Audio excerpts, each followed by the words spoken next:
পরকীয়া হচ্ছে একটি জঘন্যতম পাপ, এটা বিশাল বড় একটি কবিরা গুনাহ। কোরআনের ভিতরে আল্লাহ তাআলা বলেছেন, ওয়ালা তাকরাবুজ জিনা ইন্নাহু কানা ফাহিশা ওয়া সাআ সাবিলা।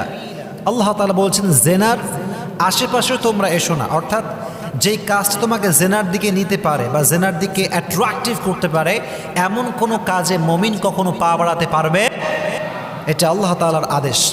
এবার হাদিসে আসেন, রাসূল কারীম সাল্লাল্লাহু আলাইহি ওয়াসাল্লাম বলেছেন, যে ব্যক্তি পরকীয়ার মতো এই গুনাহে আসক্ত হয়ে যাবে তার জন্য তিনটি শাস্তি অপেক্ষা করছে। এক number, in the day of judgement, কিয়ামতের কঠিন ময়দানে আল্লাহ তাআলা তার উপরে অসন্তুষ্ট থাকবেন, নাম্বার ওয়ান।